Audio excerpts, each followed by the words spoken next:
Ibu Bapak, Saudara-saudariku yang dikasihi oleh Tuhan, Shalom. Selamat berjumpa kembali dalam Renungan Harian Katolik Paroki Tomang, Jakarta. Hari ini hari Selasa, tanggal 20 Januari tahun 2026. Tema renungan kita hari ini adalah kasih di atas segalanya. Ibu Bapak, Saudara-saudari yang dikasih oleh Tuhan,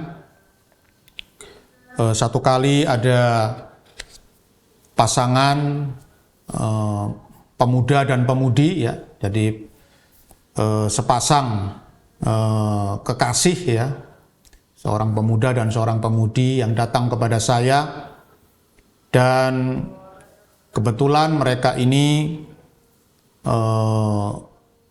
sosial ekonominya kurang begitu bagus, ya, jadi mereka ini secara sosial ekonomi itu sangat lemah.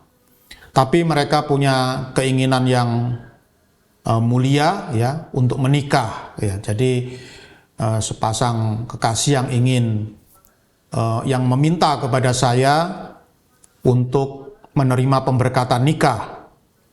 Nah, dan mereka ini bertanya kepada saya, ya. Jadi, Romo, kami ini ingin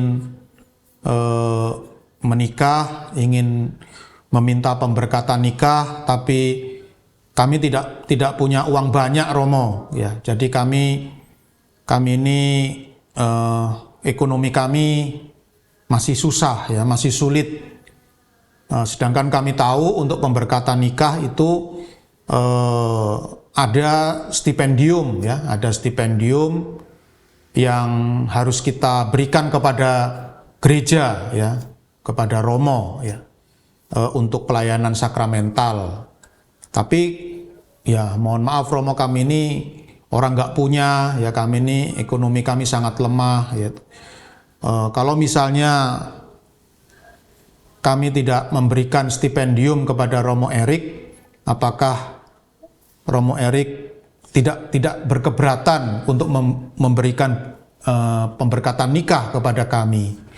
Maka saya pun berkata kepada pasangan kekasih ini, ya, bahwa mereka tidak perlu pusing, ya. Jadi saya akan memberkati pernikahan kalian, ya. Dan itu adalah satu keinginan yang sangat mulia, ya, yang sangat baik dan sangat luhur, ya. Maka saya akan memberkati pernikahan kalian, dan kalian tidak perlu pusing dengan stipendium, ya. Jadi saya bisa mengerti, ya, gereja bisa mengerti keadaan kalian, ya, dan jangan memaksakan diri. Kalau memang kalian tidak punya dana untuk memberikan stipendium, tidak usah, ya. Dan saya akan tetap melayani kalian untuk memberikan pemberkatan nikah kepada kalian. Jadi tidak usah, ya, tidak perlu, ya, meskipun peraturan gereja, ya, mengharuskan, ya, kepada pasangan untuk memberikan stipendium, ya, sebagai tanda penghargaan terhadap pelayanan sakramental, ya. Tapi kalau tidak punya, ya, tidak usah memaksakan diri, ya. Nah, Bapak Ibu, Saudara-saudari yang dikasihi oleh Tuhan, itulah sikap gereja kita, ya, gereja Katolik, ya. Meskipun gereja kita ini memiliki peraturan, ya, seperangkat peraturan, ya, banyak peraturan, tetapi peraturan yang tertinggi, ya, peraturan yang paling tinggi tetaplah cinta kasih, ya. Dan cinta kasih ini tidak boleh digantikan, tidak boleh dikalahkan oleh peraturan-peraturan yang lain, ya, karena menurut iman kita cinta kasih adalah hukum yang paling tinggi. Cinta kasih adalah peraturan yang paling tinggi di dalam hidup kita sebagai pengikut Kristus, ya.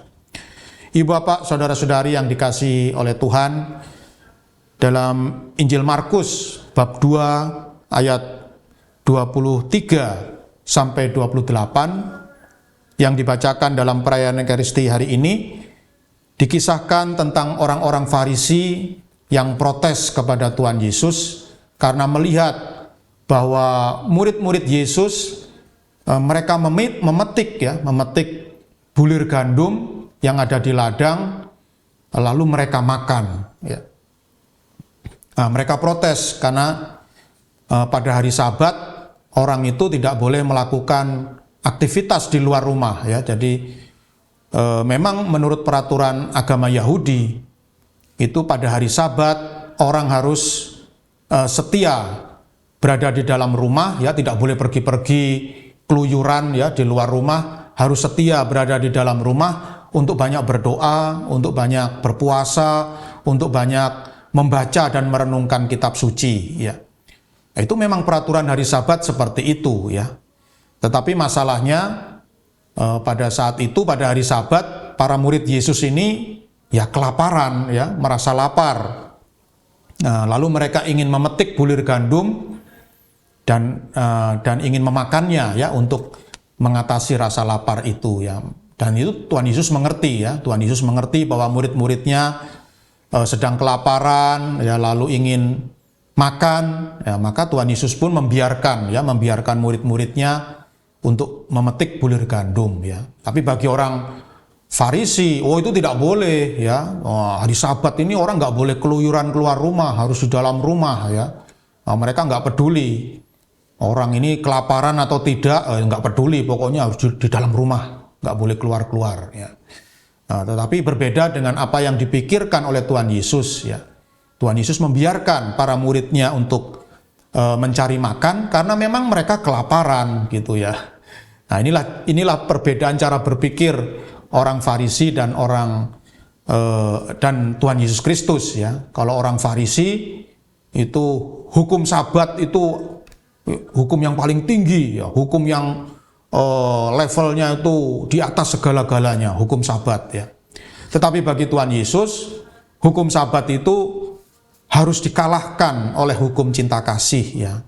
Harus kalah oleh hukum kasih, ya. Makanya Tuhan Yesus tidak masalah ketika melihat murid-muridnya keluar rumah, ya, untuk mencari makan, ya, karena memang kelaparan, ya. Dan saya yakin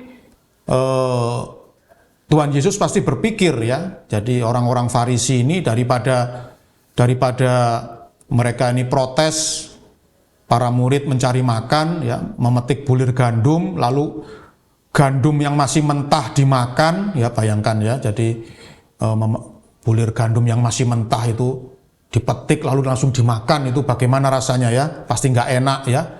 Kita bisa coba, ya, Bapak Ibu Saudara-saudari, kalau di rumah punya beras, ya, beras mentah itu, ya, coba Bapak Ibu coba itu dicicipi, ya, beras mentah itu. Saya juga pernah, ya, waktu kecil karena kelaparan, lalu ibu saya belum pulang dari kantor, bapak saya juga belum pulang dari kantor, di rumah nggak ada orang. Lalu saya sendiri nggak bisa masak nasi, ya, karena masih kecil, ya, masih TK. Akhirnya beras mentah itu saya makan dan rasanya tentu tidak enak, ya. Jadi itulah yang dialami oleh para murid Yesus, ya. Mereka memetik bulir gandum mentah lalu dimakan, ya, dan tentu tidak enak, ya. Maka pasti Tuhan Yesus itu berpikir, ya, orang-orang Farisi daripada mereka meributkan hukum Sabat, ya, memarahi para murid yang mencari makan di hari Sabat, seharusnya mereka ini malah kalau bisa, ya, memberikan makanan yang baik, ya, memberikan makanan yang layak untuk dimakan oleh para murid, ya, daripada marah-marah protes hari Sabat kok memetik bulir gandum. Nah, saya yakin Tuhan Yesus berpikir demikian, ya. Maka Ibu Bapak, Saudara-saudari yang dikasihi oleh Tuhan, Injil pada hari ini telah memberikan inspirasi yang sangat jelas, ya, telah mengajarkan sesuatu yang sangat jelas kepada kita semua, bahwa dalam iman Kristiani, hukum yang paling tinggi itu adalah hukum cinta kasih, ya. Kasih itu hukum yang tertinggi di dalam iman kita dan tidak boleh dikalahkan oleh hukum-hukum yang lain atau peraturan-peraturan yang lain, ya. Maka ini pedoman sudah sangat jelas. Maka marilah kita semua adalah para pengikut Kristus, mari kita hayati, ya, konsep hidup, ya, atau pandangan hidup kita, ya, sebagai orang Kristiani, Mari tidak perlu ragu-ragu lagi, mari kita hayati cinta kasih sebagai hukum yang paling tinggi di dalam kehidupan ini, ya. Dan cinta kasih harus mengalahkan segala hukum yang ada di muka bumi ini, dan dengan demikian kehidupan manusia ya pasti akan selalu mengalami ya kebahagiaan, sukacita, ya juga hidup kita sendiri juga pasti akan selalu mengalami sukacita dan kebahagiaan karena kita menjadikan cinta kasih sebagai hukum yang tertinggi di dalam kehidupan ini. Tuhan memberkati.